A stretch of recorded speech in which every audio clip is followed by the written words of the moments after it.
लोग जो आपके पास मैसेजेस आ रहे हैं उन्हें सुन रहे हैं कि नहीं? लेसन 1 नहीं कंप्लीट होगा टू 2 समझ में नहीं आएगा। ये हम आपको बता रहे हैं क्योंकि कनेक्टिविटी में ये प्रोग्रेसिव रेवलेशन है। और प्रोग्रेसिव रेवलेशन आज तक फेल क्यों था, उसका कारण है कि कहीं से कुछ भी बोल दो कभी भी। और लोग जो है वो पजल्ड माइंड है और परमेश्वर का वजन सबसे ज्यादा पजल्ड है। इसको पवित्र आत्मा सिरे से चलना पड़ेगा और इसलिए सिरे के लिए इसीलिए बाइबल स्टडी बहुत जरूरी है। बाइबल स्टडी के बिना आपको मिलेगा कुछ नहीं। आज हम आपके पास एक सवाल लेकर खड़े हैं क्योंकि जो पिछले हफ्ते हमने दिया उसकी मॉक टेस्टिंग है। अभी पता चल जाएगा कि कौन सुन रहा कौन नहीं। जांचने वाला तो वो बैठा है। देखिए, आपकी जिंदगी में अगर छुटकारे का चिन्ह नहीं दिख रहा है इसका मतलब आपका माइंड ट्रैप हो गया। और परमेश्वर का वचन इतनी जोर से बोल रहा है लेकिन पूरी दुनिया की आत्मिक कान बंद हैं और आत्मिक आंखें बंद है कि ना लोगों को दिख रहा ना सुनाई दे रहा है। सैल्वेशन में और इटर्नल लाइफ में अंतर क्या है? नहीं, सैल्वेशन तुरंत मिलता है नहीं। हम पूछ रहे what is the difference between salvation and eternal life. दोनों एक है कि दोनों अलग अलग? दोनों अलग हैं। अब आप बहुत ध्यान से सुनिए, हम आपसे अभी तक जितनी बातें कर रहे थे वो सैल्वेशन से संबंधित है अभी भी। और सैल्वेशन ही नहीं हुआ तो इटर्नल लाइफ तो भूल जाइए। Yes, salvation is the first beginning starting of eternal life. लेकिन सैल्वेशन के बाद फिर कैंची बनी हुई है। Salvation is the outer good of the represent of the body and जो सोल होता है वहां पर प्रभु यीशु मसीह के द्वार है। और होली नहीं, हम प्रोसेस नहीं पूछ रहे हैं। हम सिर्फ ये पूछ रहे हैं सैल्वेशन होने के बाद भी तो रिस्क फैक्टर आ जाता है ना। प्रॉब्लम ये है हम उस जगह पे चोट कर रहे हैं जहां किसी का दिमाग अभी तक गया ही नहीं। सैल्वेशन होने के बाद ही रिस्क फैक्टर है। यस, आप चल पा रहे हैं स्पिरिचुअली या फिर फिजिकली। हाँ, और फेलियर कहाँ हो रहा है? सैल्वेशन से पहले कोई रिस्क नहीं है क्योंकि आपको रिस्क नहीं है। देखिए, अब आपको फिर रिव्यू कराते हैं। परमेश्वर ने इजराइलियों को मिस्र से निकाला था, द पिक्चर ऑफ सैल्वेशन, जो यीशु मसीह के द्वारा इटर्नल करना था उसको। तो वहां फिजिकल पिक्चर आती है। उसने उनको मिस्र से लाल समुद्र पार करा। This is the picture of salvation. Problem कहाँ आई? निकलने के बाद वो बने नहीं रहा। जब वो सैल्वेशन मिल गया उसके बाद उन लोगों ने जब उस चीज को फॉलो नहीं किया तब उनको लॉ दिया गया क्योंकि वो फ्री माइंड थे। आज लोग कैसे हैं? Free mind. Free will is always from Satan, not from God. अगर कोई कहे परमेश्वर ने मनुष्य, पहले हम भी यही समझते थे कि परमेश्वर ने मनुष्य को स्वतंत्र इच्छा में रखा। नहीं, गलत। मैं भी गलत था। मालूम क्यों? अपनी गलती इसमें जहां हम एरर में आते हैं वहां पे अपनी गलती मैं मान लेता हूं। कारण ये था कि मेरा लेवल नहीं सही था। जब मैंने ध्यान से पवित्र आत्मा के द्वारा जाके देखा तो परमेश्वर ने जब आदम को बनाया, पत्नी को बनाया, दोनों को वाटिका में रखा तो उसने फ्री माइंड नहीं रखा। पहली चीज उसने कहा इसमें काम करो, बिजी किया माइंड को। दूसरा उसने कहा इसकी रखवाली करो। फिर उसके बाद एक बाउंड्री बांधी कि सब वृक्षों का फल तुम खा सकते हो, केवल इसका मत खाना। तो कहा फ्री विल। परमेश्वर अपनी विल में रखा। परमेश्वर की विल को उन लोगों ने तोड़ा। डिसोबीडियंस के कारण परमेश्वर की इच्छा के विरोध में काम किया और ऐसा काम कर दिया। कभी कभी कोई व्यक्ति ऐसी गलती करता है जिसका खामियाजा कोई नहीं भर सकता। वही किया। वो इटर्नल सिनर बन जाता अगर वहां से निकाला ना जाता। तो इटर्नल सिनर न बने। अगर वो पाप की दशा में जीवन के वृक्ष का फल खा लेता तो वो इटर्नल सिनर बन जाता। परमेश्वर नहीं निकाल सकता था। परमेश्वर के पास भी नहीं था। परमेश्वर के पास ऑप्शन एक ही बचा, इसको फिजिकल डेथ में जाना, ताकि वापस उसको लाया जा सके। हाँ, फिजिकल डेथ में चला जाएगा तो हम इसको अपने बेटे के द्वारा इटर्नल लाइफ का रास्ता खोल देंगे। लेकिन जब हम इटर्नल लाइफ पे आते हैं तो इटर्नल लाइफ के बाद भी दो रास्ते हैं। यीशु मसीह के द्वारा अब जजमेंट टाइम आ रहा है। We are very near to the judgement period. और जजमेंट में मालूम क्या होगा? Eternal life. दो ही रिजल्ट हैं, इटर्नल लाइफ और इटर्नल पनिशमेंट. ये जो इटर्नल पनिशमेंट, इसी को सेकंड डेथ बोला गया. फर्स्ट डेथ क्या थी? Spiritual death. तो सेकंड डेथ क्या होगी? इस इटर्नल पनिशमेंट. वहां मरेंगे नहीं, तड़पेंगे, आत्मा आपकी तड़पेगी. This is the second death. First death से कनेक्टेड है सेकंड डेथ. इसमें फिजिकल डेथ का कोई पार्ट नहीं. यहां भी कंफ्यूजन था लोगों को.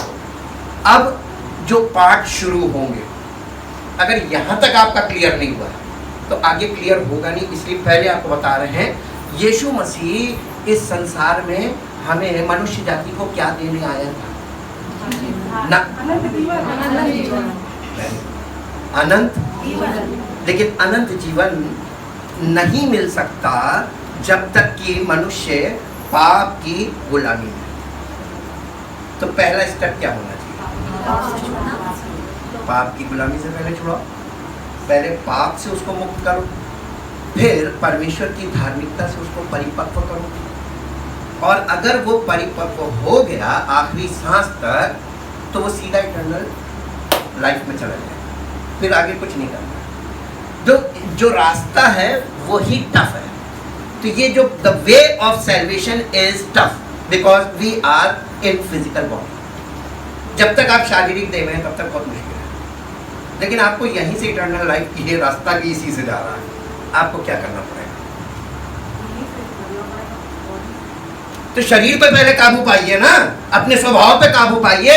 पाप से छुटकारे का मतलब है कि परमेश्वरीय स्वभाव, पवित्र आत्मा क्यों दिया गया? सैल्वेशन के समय दो चीजें मिलती हैं. जो मिलता है forgiveness of sin because of the sacrifice of Jesus. Atonement. प्रभु यीशु मसीह ने हमारे पापों के लिए प्राण दिया. उसके बदले में हमको माफी मिलती है कि अब तुम्हारे सारे पाप यहाँ पे कंक्लूड हो गए, अब आगे को पाप ना करना. और हमें परमेश्वर के पुत्र के स्वरूप में ग्रहण किया जाना, ये होता है कि the righteousness of Jesus Christ impart us, हमारे ऊपर इम्पार्ट की जाती है. कैसे? हाँ, through the Holy Spirit. Holy Spirit का उसी समय आपको दिया जाना, मसीह की धार्मिकता पहनाया जाना है. और इसी को लिखा है कि जितनों ने मसीह को पहन लिया, अब वो कोई जाति के नहीं, अब वो मसीही है. पहना के नहीं पहना, प्रैक्टिकल है, सबका पर्सनल, बताने की जरूरत नहीं पब्लिक में. और अगर आपने पहना होगा, दुनिया ना पहचाने, वो जिसने पहनाया है, जो पहना रहा है, वो जानता है. इटर्नल लाइफ मिलेगी, पक्का मिलेगी. दुनिया कुछ भी कहती है. आप दुनिया की बातें सुन के अनंत जीवन से वंचित रह जाएंगे. दुनिया की गलत शिक्षा में फंस के भी आप वंचित रह जाएंगे. लेकिन अगर आप वाकई में परमेश्वर के वचन को फोकस करेंगे और पवित्र आत्मा के द्वारा कदम बढ़ाएंगे, आप कभी नहीं स्लिप नहीं. ये परफेक्ट वे है जो इटर्नल लाइफ. सबसे पहले मेरे साथ एक पद निकालिए जो आपको मिलेगा, यूहन्ना रचित सुसमाचार, उसका 3 अध्याय, उसका 16 पद, हिंदी और इंग्लिश दोनों. यूहन्ना रचित सुसमाचार 16 अध्याय का 3 अध्याय का 16 पद. सॉरी. क्योंकि परमेश्वर ने जगत से ऐसा प्रेम रखा कि उसने अपना इकलौता पुत्र दे दिया, ताकि जो कोई, ये क्यों नहीं लिखा है ताकि सब लोग उस पर विश्वास करें? Free will. यहाँ पे फ्री विल दे दी. यहाँ आके परमेश्वर ने फ्री विल दे दी. आपको स्वतंत्र इच्छा दी है. चाहते हो, क्या चाहते हो? ताकि जो कोई उस पर विश्वास करे वो उद्धार पाए. नहीं लिखा, वो नाश ना हो. काहे से नाश हो रहे हैं? अनंत मृत्यु में जा रहे हैं. Without Christ, without the life of Christ हम इटर्नल डेथ में जा रहे हैं. अब इसको समझिए. जब हम इसको कंक्लूड करते हैं शब्दों में, वो आपके लिए बहुत इंपॉर्टेंट है. लिखा हुआ से ज्यादा इसको समझना है. अनंत मृत्यु क्या है? जब कोई व्यक्ति इस पृथ्वी पर फिजिकल लाइफ जीता है और आखिरी सांस तक फिजिकल लाइफ में ही रहता है, यीशु मसीह को नहीं जानता, अगर जानता भी है वो पवित्र आत्मा के अनुसार जीवन व्यतीत नहीं करता है और उसकी फिजिकल डेथ हो जाती है, तो वो कहाँ गया? इटर्नल डेथ, जहां सब गए शुरू से, आदम के बाद से सब जा रहे थे। परमेश्वर ने अपने पुत्र को इसलिए भेजा ताकि जो कोई चाहे वो इटर्नल लाइफ में जा सकता है। ये ऑप्शनल है, इटर्नल लाइफ यानी मैंडेटरी नहीं, चाहिए तो मिले, आवश्यकता। अब ये बताइए आपको आवश्यकता क्या है इटर्नल लाइफ में? हर आदमी फिजिकल लाइफ में मस्त है, जिसके पास पैसा है, नेम फेम मनी है, उसको इटर्नल लाइफ की कोई जरूरत नहीं। बताइए अगर हो जरूरत हो, आपको नौकरी की जरूरत है, आपको हीलिंग की जरूरत है, आपको समस्याओं से छुटकारे की जरूरत है, आपको सब फिजिकल चीजों की जरूरत है, लेकिन क्या आपको इटर्नल लाइफ की जरूरत है? अरे अभी भी कह रहे हैं, बहुत से लोग कह रहे हैं हाँ है। उसके बिना ना हीलिंग मिलेगी ना लाइफ मिलेगी। और आपको बता दें इटर्नल लाइफ का कारण क्या, इटर्नल डेथ का, ये फिजिकल डेथ का कारण क्या ना? फिजिकल डेथ का कारण है स्पिरिचुअल डेथ। जब परमेश्वर ने आदम से कहा था कि तू इस पेड़ का फल मत खाना, जब हिब्रू में जाके स्टडी करते हैं तो वहां पर लिखा है कि तू, हम आपको हिंदी ट्रांसलेशन उसका बता रहे हैं इजी करके, कि तू मरते मरते मरेगा। इंग्लिश में लिखा हुआ है कि spiritually dead and physically dying.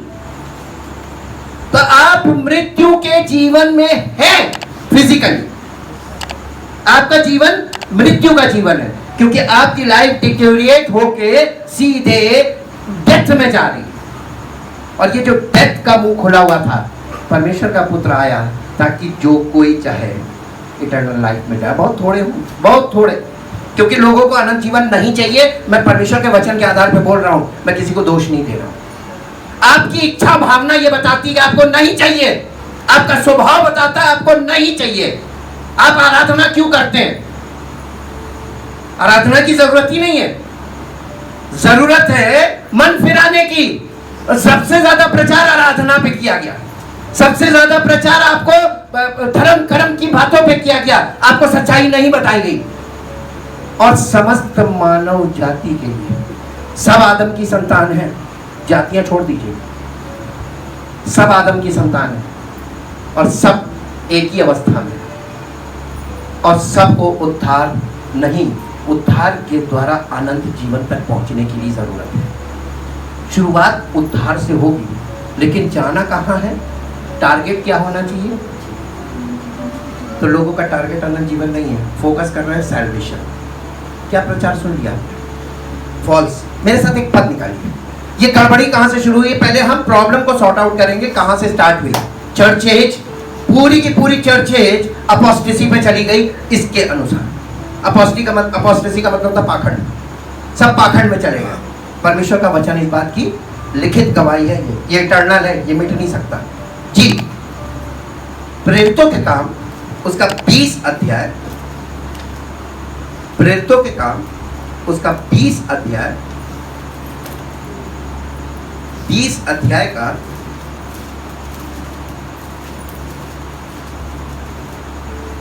25 पद से पढ़िए। हाँ? और अब देखो, ये पौलुस बोल रहा, बहुत ध्यान से सुनिएगा। और अब देखो, मैं जानता हूँ तुम जिनमें मैं परमेश्वर के राज्य का प्रचार करता फिरा, तुम जिनमें मैं परमेश्वर के राज्य का प्रचार करता फिरा, मेरा मुंह फिर ना देखोगे। इसलिए मैं आज के दिन तुमसे गवाही देकर, ये पहली सदी की कलीसिया को लास्ट पॉइंट पे पौलुस ने अपने विदा होने से पहले, फिजिकल डेथ से पहले ये चीज बता दी थी कि मैं तुमसे गवाही देकर कहता हूं मैं सबके लहू से निर्दोष हूँ। मैं सबके लहू से निर्दोष हूँ जी, क्योंकि मैं परमेश्वर की सारी मनसा, क्योंकि मैं परमेश्वर की सारी मनसा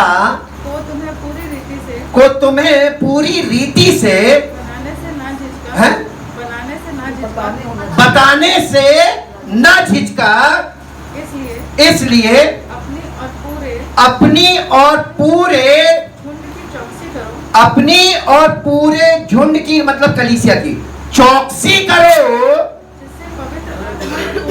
जिससे पवित्र आत्मा ने तुम्हें अध्यक्ष जिसमें पवित्र आत्मा ने तुम्हें अध्यक्ष बनाया है कि तुम परमेश्वर की कलीसिया की रखवाली करो, जिसे उसने अपने लहू से मोल लिया है। मैं जानता हूँ मेरे जाने के बाद फाड़ने वाले भेड़िए ये कौन है? फॉल्स टीचर्स, फॉल्स प्रॉफिट्स, फाड़ने वाले भेड़िए जिनके बारे में यीशु मसीह ने कहा था कि मैं तुम्हें भेड़िए जो है वो भेड़ के भेष में आएंगे और मैं उनके विषय में तुम्हें जानकारी दे रहा हूं। पौलुस वही भाषा बात कर रहा है जी। तुम में आएंगे जो झुंड को ना छोड़ेंगे, तुम्हारे ही बीच में दो तरीके से आएंगे, बाहर से भी आएंगे इंट्रूडर्स, और तुम्हारे ही बीच से ऐसे मनुष्य उठ खड़े होंगे जो चेलों को यानी मसीह के जो चेले थे उनको अपने पीछे खींच लेने को टेढ़ी मेढ़ी बातें ऐसी टीचिंग लाएंगे कि वो चेले भी इसीलिए यीशु मसीह ने भी कहा था कि वो चुने हुओं को भरमा देंगे जी। इसलिए फिजिकली नहीं। मालूम है लोगों ने क्या किया? होल नाइट प्रेयर शुरू कर दी। जागते रहो को उन्होंने फिजिकल ट्रांसलेशन में लिया। जागते रहो का मतलब रात दिन, परमेश्वर ने रात बनाई सोने की, फिजिकली नहीं बात की। जागते रहो का मतलब क्या है? स्पिरिचुअली जागते रहो का मतलब क्या है? नहीं, स्पिरिचुअली जागते रहो का मतलब क्या? लिटरल मीनिंग बता कीजिए फटाफट। अवेयरनेस, कॉन्शियसनेस, होश में रहो आत्मिक तौर पर। हाँ, इग्नोरेंस नहीं होनी चाहिए। कलीसिया में आपके अगर आप कलीसिया का अंग हैं और आप इग्नोरेंट हैं, you are not the part of the body of Christ ji. और स्मरण करो कि मैंने 3 वर्ष तक रात दिन आंसू बहा कर आंसू बहा कर ये प्रार्थना करता था। ओह माय गॉड, आज लोग क्या कर रहे हैं? आंसू बहा के प्रार्थना कर। पौलुस क्या करता था? ये पवित्र आत्मा से प्रेरित है, सच्चा बंदा। ट्रू होली स्पिरिट का ये रिजल्ट है कि वो लोगों को आंसू बहा कर चेतावनी देता था, क्योंकि उसको दिख रहा था कि क्या होने जा रहा है और वो वार्न कर रहा था। उस अवेयरनेस कहां चली गई? जैसा उसने कहा था वैसे ही हुआ कि नहीं हुआ? आज वो रिजल्ट सामने है जी। और अब मैं तुम्हें परमेश्वर को और उसके अनुग्रह के वचन को सौंप देता हूं जो तुम्हारी उन्नति कर सकता है। कौन उन्नति कर सकता है? परमेश्वर को, यानी परमेश्वर की आत्मा को और उसके अनुग्रह यानी word of God and spirit of God. ये 2 चीजों को उसने उनके हवाले कर दिया कलीसिया को। और आज कलीसिया किसके सुपुर्द है? सच्ची कलीसिया पवित्र आत्मा और परमेश्वर के वचन के सुपुर्द होनी चाहिए। उसके अंग भी उसी के, क्योंकि अंगों से मिलकर तो बॉडी बनी। और जिस कलीसिया में अंग एक मनुष्य के वश में है, उसके उपदेश से चल रहे हैं, false. There are 2 bodies, true body of Christ and false body of Christ. अगर आप ट्रू अंग हैं तो ट्रू बॉडी में ही आपको अच्छा लगेगा, वहीं फिट होगा। और अगर फॉल्स हैं तो ट्रू में नहीं टिकेंगे, और ट्रू है तो फॉल्स में नहीं टिकेंगे। किसी बंदर का हाथ इंप्यूट किया जा सकता है, या ग्राफ्ट किया जा सकता है किसी बॉडी में, मनुष्य की बॉडी में। उसका हार्ट एकदम ऑपोजिट है, हाँ, नहीं तो बन जाएगा, है ना? आपके और हमारे जो बॉडी है, इसीलिए बॉडी के बारे में भी बार बार बोला गया है। जब रिजरेक्शन की बात आती है, उसने कहा मछलियों का शरीर और है, पक्षियों का शरीर और है, पशुओं का शरीर और है, मनुष्य का शरीर और है। बॉडी को फोकस कराया है। अब हम इसको बेटा इंग्लिश में पढ़ दो, ये बहुत इंपॉर्टेंट है। यहाँ से ये हमारा टैगलाइन होती है, जब आपको कलीसिया को मॉनिटर करना हो, स्टार्ट फ्रॉम हियर जी। एंड नाउ ऑब्जर्व, देखिए इंग्लिश में बहुत क्लियर है। एंड नाउ ऑब्जर्व, आप और हम ऑब्जर्व नहीं कर रहे हैं कि संसार में कलीसिया क्या कर रही है और कलीसिया को क्या नहीं करना था और क्या कर रही है, जो उसको नहीं करना था और क्या करना चाहिए था जो नहीं कर रही है। नाउ ऑब्जर्व, आई परसीव का मतलब क्या होता है? परसीव का मतलब होता है मेंटल आईज, अपनी आत्मिक आंखों से, अपने मन की आंखों से देखो जी। ऑब्जर्व करो और अंदर देखो। I perceive that all of you among whom I have gone in and out, I have gone in and out, proclaiming the kingdom, will see my face no more. will see my face no more. Yes. Therefore, I testify and protest I testify and protest to you on this our parting day, our our parting day, parting day, that I am clean that I am clean and innocent and and not responsible for the blood of any of you. from the blood of any of you. For I never shrank or kept back or fell short from declaring to you the the whole purpose and plan and counsel of God. Take care And be on guard for yourselves and the whole flock over which the Holy Spirit has appointed you, the Holy Spirit has appointed you bishops and guardians, to shepherd,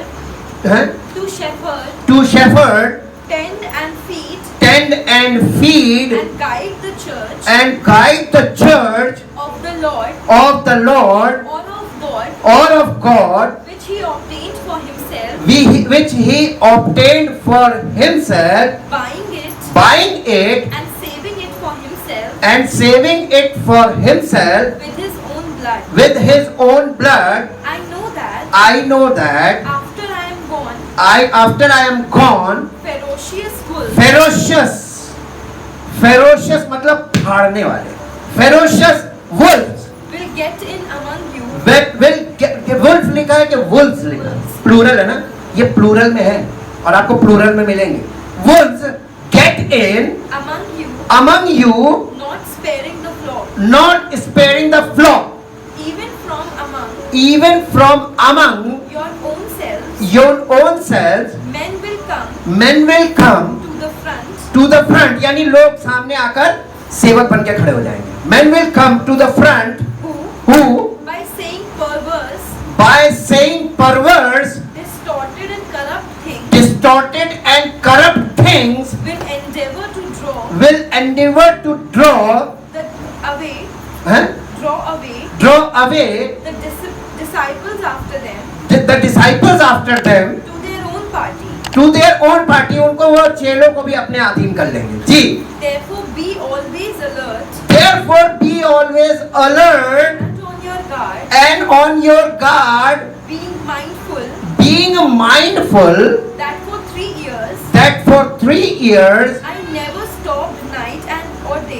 I never stopped night or day seriously to admonish and advise and exhort you one by one with tears.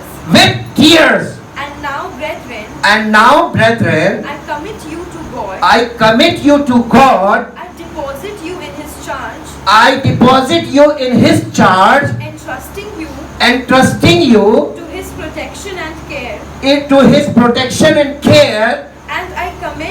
And I commend you to the word of His grace, to the word of His grace, to the commands and counsels to the commands and counsels and promises of His unmerited favor. and promises of His unmerited favor. It is able to build you up It is able to build you up and to give you and to give you your rightful inheritance your rightful inheritance among all God set apart ones, set apart ones, those consecrated, purified and transformed of soul. ये दशा जब आपकी हो जाएगी, आपके पूरा प्राण, entire human personality जब ये ट्रांसफॉर्म हो जाएगी in the righteousness of God, then you have the eternal life.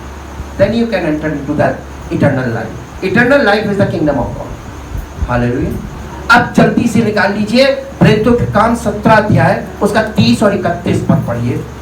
प्रेरितों के काम 17 अध्याय 30, 31, मेरे ख्याल से आगे 32 भी है। इसलिए परमेश्वर अज्ञानता के समयों में आनाकानी करके अब जोर कहाँ ना दिए, अब हर जगह सब मनुष्यों को मन फिराने की आज्ञा देता है। सब मनुष्यों को मन फिराने की, मन फिराना आपकी इच्छा नहीं होनी चाहिए, ये मैंडेटरी। बिना मन फिराए आप ये इटर्नल लाइफ नहीं प्राप्त कर सकते। The first step repent. अब इसको समझिए, आप लोग पढ़े लिखे युग के लोग हैं, आपने आयत पढ़ी, आपको क्या समझ में? अगर मैं आपसे पूछूं तो आप कहेंगे हमें तो कुछ भी नहीं समझ में आया इसमें। क्यों नहीं समझ में आया मालूम आपको? क्योंकि एक तो आपके पास स्टेप्स कंप्लीट नहीं है जो हम भेजते हैं। अगर होते तो थोड़ा बहुत आपको आइडिया हो जाता है यहाँ पे क्या लिखा है। ये वचन ये कहता है हाँ कि अज्ञानता जब उस समय पुराने समय में, उस समय हमारे पास सोच नहीं थी। हाँ लेकिन अब ये वचन जो जीवित है, ये जीवित वचन हर व्यक्ति के पास पर्सनली पहुंच रहा है जी। तो ये हर व्यक्ति की रिस्पॉन्सिबिलिटी है कि वो उसको सुने और understand देखिए प्रभु परमेश्वर अज्ञानता के समय का मतलब जहाँ जब प्रिंटिंग नहीं थी, जब यानी मीडिया नहीं था, जब आपके पास कोई माध्यम नहीं था कि आप परमेश्वर के वचन को, उसके इंटरप्रिटेशन को, स्टडी, सच्चाई, ये सब चीजें आपको नहीं मिल सकती थी। उसके लिए आपको किसी पर्सन के पास जाना पड़ता था, क्योंकि आप जब चर्च हिस्ट्री पढ़िए तो उसमें बाइबल किसी मनुष्य के हाथ में नहीं होती थी, वो बाइबल केवल चर्च में होती थी और केवल वो उसको सेवक लोग पढ़ सकते थे, उन्हें दी जाती थी और वापस उनको करनी पड़ती थी। ये पोजीशन थी। अज्ञानता के समयों से लेके अब तक परमेश्वर ठहरा रहा, उसने किसी को मन फिराने की आज्ञा नहीं दी, क्योंकि बहुत मुश्किल था, लोगों तक राइट चीज पहुंच नहीं रही थी। अब अज्ञानता का समय है या जानकारी का समय? This is the age of knowledge. और दुख की बात आपको बताए, अज्ञानता के समय में ज्यादा लोगों ने मन फिराया, और आज जब एज ऑफ नॉलेज आ गया तो लोगों को नॉलेज ऑफ सिन में ज्यादा मन लगता है, नॉलेज ऑफ सैल्वेशन से मतलब नहीं, क्योंकि मनुष्य नॉलेज ऑफ सिन से भरा हुआ है। आपके पास कौन सी नॉलेज है? Physical knowledge, knowledge of sin. शरीर का बहुत ज्ञान होना आपको बहुत जीवन नहीं मिलेगा। आपको यह पता चल जाए आपके बॉडी में कैंसर हो गया तो कौन सा ज्ञान? बचा के दिखा दो। कैंसर डिक्लेयर करना आसान है, लेकिन कैंसर को क्यों करना? इम्पॉसिबल। और हम इसे ज्ञान बोलते हैं। यह है नॉलेज, और इस नॉलेज पे घमंड, मेडिकल साइंस घमंड करती है। उसने कहा अंत के दिनों में मैं ऐसा करूंगा, ऐसी महामारी लाऊंगा, मेडिकल साइंस फेल हो जाएगी, और हो गया। कौन बड़ा? मनुष्य का ज्ञान के परमेश्वर। फिर भी मनुष्य नहीं मानता। अज्ञानता के समय जब किसी प्रकार का कोई ज्ञान नहीं था, तब से परमेश्वर ठहरा रहा कि जब ज्ञान का युग आएगा तो शायद ये मेरी तरफ मुड़ेंगे, शायद ये उद्धार को ढूंढेंगे, ये अनंत जीवन को ढूंढेंगे। लेकिन जब ये समय आया तो झूठे प्रचार ने लोगों को अपनी बाहों में ले लिया। अरे क्या करना, कुछ नहीं, दुआ करो, प्रार्थना करो, होल नाइट प्रेयर करो और प्रेज एंड वर्शिप करो, दिन भर गाने सुनो। आप 5 घंटे मसीही गीत सुनिए और 1 घंटा स्टडी कीजिए, देखिए आपकी हालत खराब हो जाएगी। 1 घंटा बैठने में, 5 घंटे गीत सुनने में आनंद आएगा। मैं ये नहीं कह रहा हूं मत सुनो, उस गीत को सुनकर तुम थोड़ी देर का आनंद ले लो, लेकिन इसकी स्टडी करके तुम जीवन भर का सुख प्राप्त कर सकते हो। अनंत जीवन मिलता है इसमें। ये तुमको अनंत जीवन के बारे में जानकारी देगा। ये लिखित वचन आपको उद्धार नहीं दे सकता, लेकिन उद्धार का ज्ञान जरूर दे सकता है। और जो आप प्रचार सुनते हैं वो आपको ना तो उद्धार दे सकता है, ना उद्धार का ज्ञान दे सकता है। वो आपको एक कस्टडी में ले जाके खड़ा कर देता है और एक विधि में फंसा देता है, ये करते रहो। हालेलुया। अज्ञानता के समयों से परमेश्वर ने आनाकानी की, आनाकानी का मतलब करते हैं इंग्लिश, उर्दू में लिखा है चश्मपोशी, और इंग्लिश में क्या लिखा है? परमेश्वर इग्नोर कर रहा था। अरे छोड़ो, अभी इन लोगों को बोलना बेकार, इन तक पहुंचेगा ही नहीं, इनको वचन कैसे मिलेगा, इनको सच्चाई बताएगा कौन? यहाँ कोई है ही नहीं, कोई माध्यम नहीं है। आज तो माध्यम है, फोन है, रात दिन आप पूरी दुनिया से संपर्क करते हैं। रात दिन आप इसमें ये देखते रहते हैं कौन क्या कर रहा है।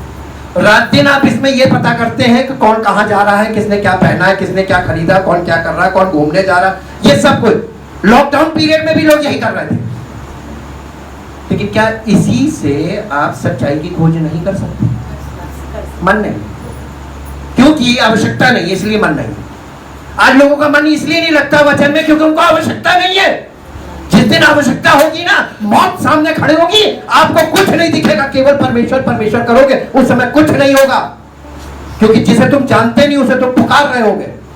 इसलिए वो कहता है कि मुसीबत से पहले मुझे जान लो, ताकि मुसीबत के समय मैं तुम्हें पहचानूंगा। जब तुम अच्छे समय में मुझे नहीं पहचानोगे तो मैं बुरे समय में तुम्हें नहीं पहचानूंगा।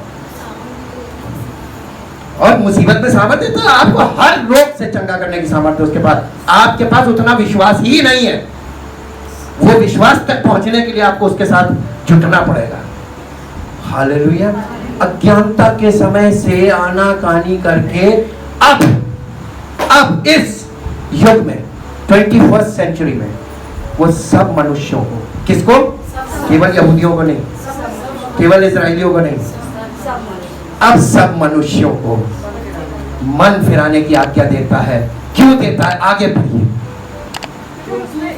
क्योंकि उसने एक दिन ठहराया है जिसमें वो कौन? नहीं, वो कौन?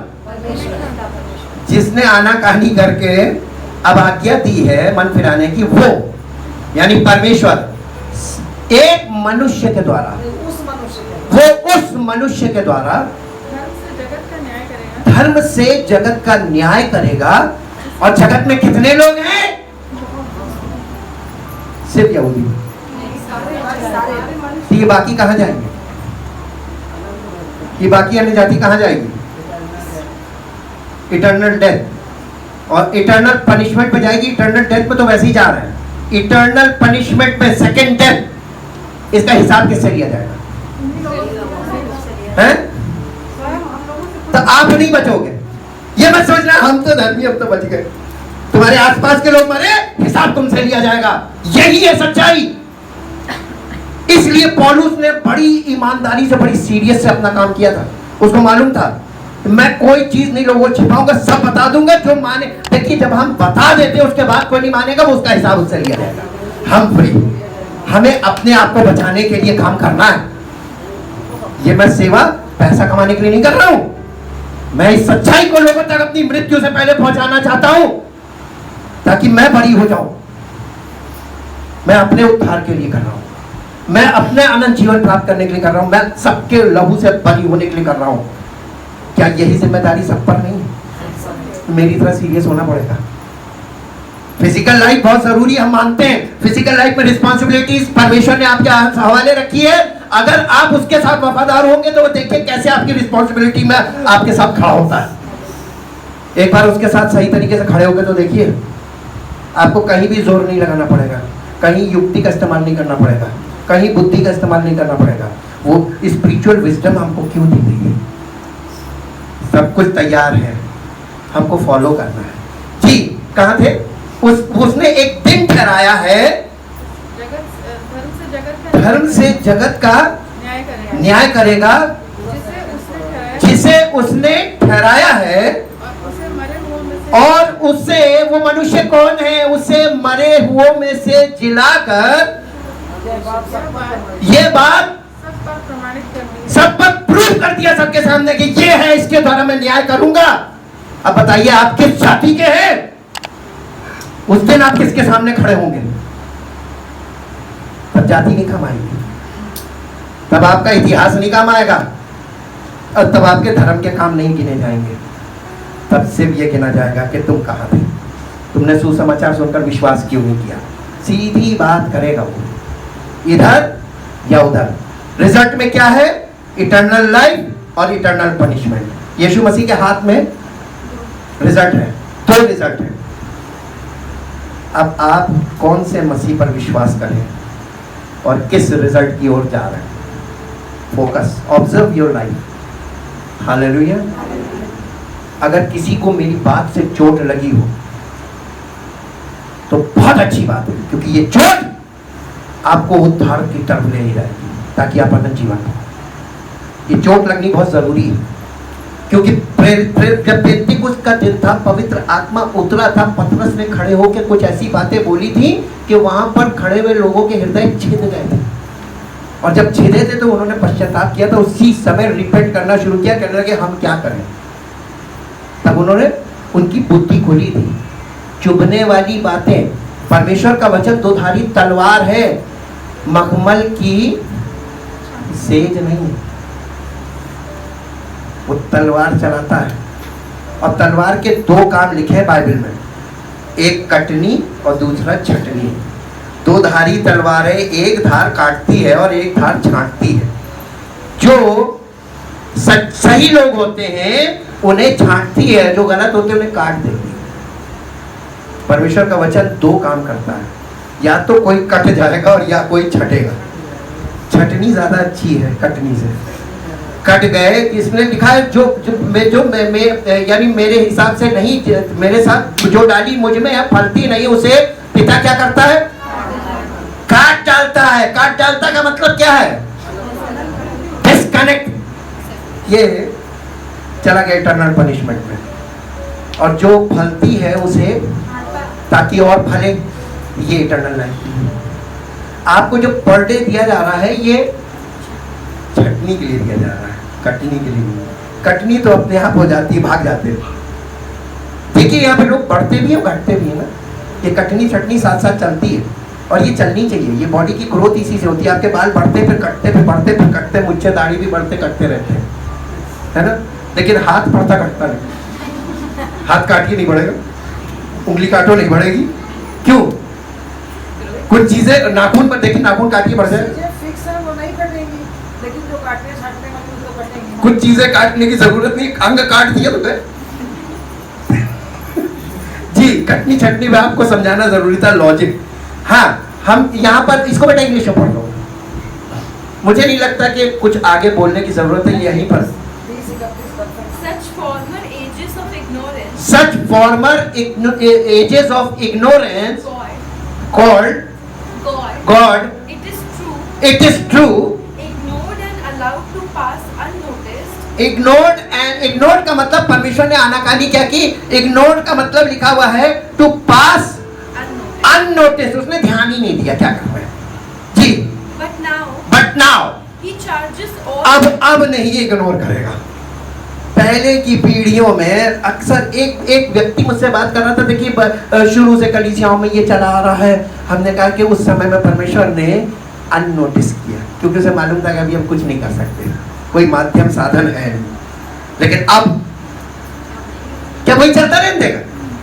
अब and now he charges all people everywhere to repent, to change their mind for the better, and heartily to amend their ways with abhorrence of their past sins, because he has fixed a day because he has fixed a day when he will judge the world when he will judge the world righteously, justly by a man whom he has destined and appointed for that task, and he has made this and he has made this credible credible and given conviction and giving conviction and assurance and and evidence to everyone and evidence to everyone by raising him from the dead. उसको जिंदा करके उसने सब मनुष्य जाति पर ये बात प्रूव कर दी है, प्रमाणित कर दी है कि इसके द्वारा मैं न्याय करूंगा। अभी भी क्लियर नहीं है कि इस दुनिया का न्याय कौन करेगा। आपको इग्नोरेंस अबाउट गॉड के विषय में मैं अगर यानी यहूदियों के विषय में बताऊं, यहां से मुझे जानकारी पूरी मिली। यहूदी अगर परमेश्वर को वाकई में जानते होते, मैं की पॉइंट बता रहा हूं, तो वो यीशु मसीह के साथ उसको ग्रहण कर लेते हैं, क्योंकि परमेश्वर को कभी किसी ने नहीं देखा। यस और नो? तो परमेश्वर को किसने प्रकट किया? अब देखिए, इग्नोरेंस ऑफ ज्यूइश पीपल, लोग यानी यहूदी लोगों का अंधकार देखिए। अंधविश्वासी थे, वो भी अंधविश्वासी इसलिए थे क्योंकि वो उनका ये यानी इस बात का दावा है आज भी कि हम एक खुदा को मानते हैं, हम एक खुदा को मानते हैं। लेकिन क्वेश्चन यहाँ पे ये रेज होता है कि किसको खुदा मानते हो।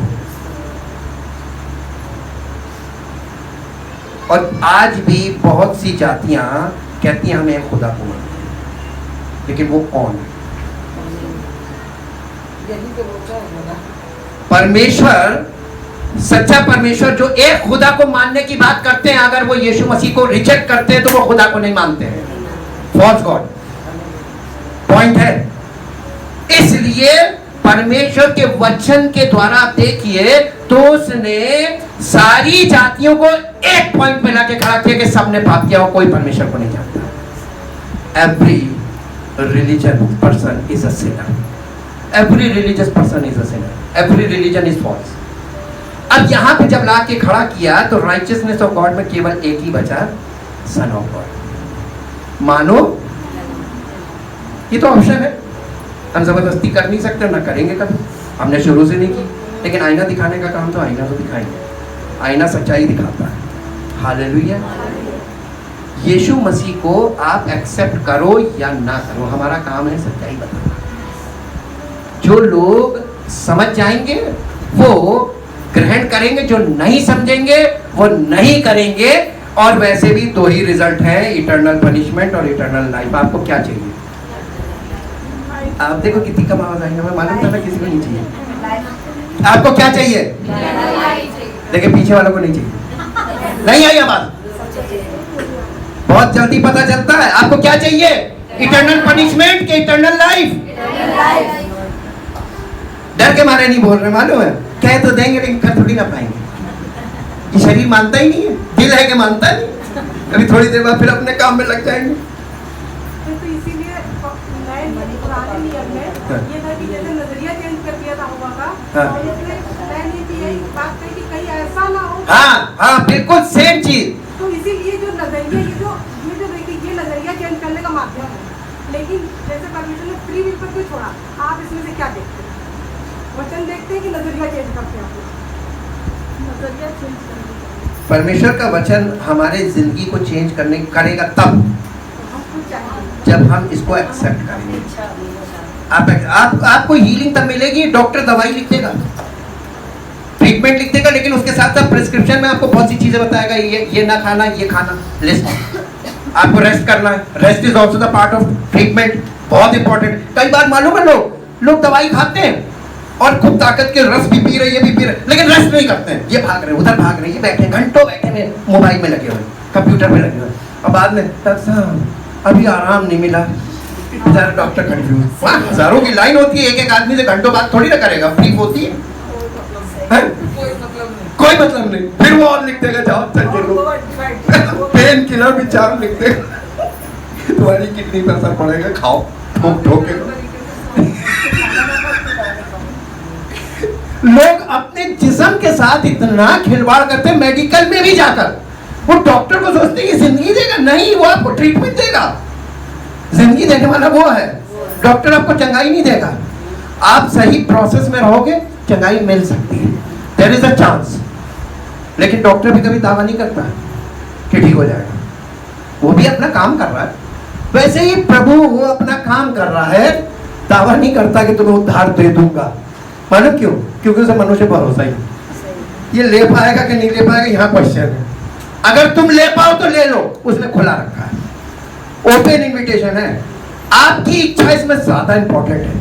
Your will is very important to receive salvation through Jesus Christ and go to the eternal life. Your will, हमारी इच्छा के बिना हम उस टारगेट पे नहीं जा पाएंगे। क्या आप चाहते हैं? इसीलिए मैंने आपसे पूछा था आपको क्या चाहिए। Eternal life. Eternal life.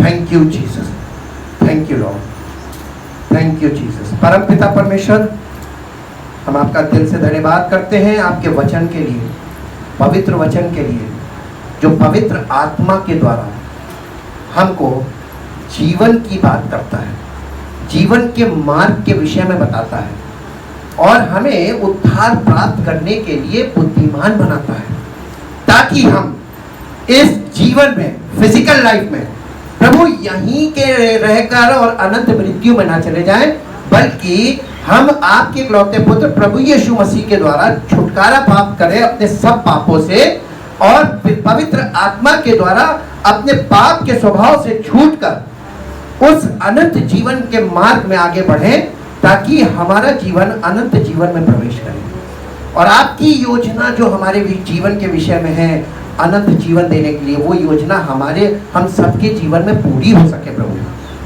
आपकी सामर्थ तभी काम करेगी जब हम अपनी इच्छा से इस बात को एक्सेप्ट करें। चाहते प्रभु लोगों में उनके अंदर समझ नहीं है तो उनको समझ मिले, आपके वचन के द्वारा उन्हें ये समझ मिले, ताकि उनकी इच्छा सही हो और आपकी योजना उनके जीवन में पूरी हो और आपके इकलौते पुत्र के सदृश हम प्रकट हो और हमारा जीवन आपकी महिमा का कारण बने। धन्यवाद के साथ इस प्रार्थना को आपके इकलौते पुत्र प्रभु यीशु मसीह के नाम से मांगते हैं, आमीन। Praise the Lord. परमेश्वर के लिए अपनी भेंट ले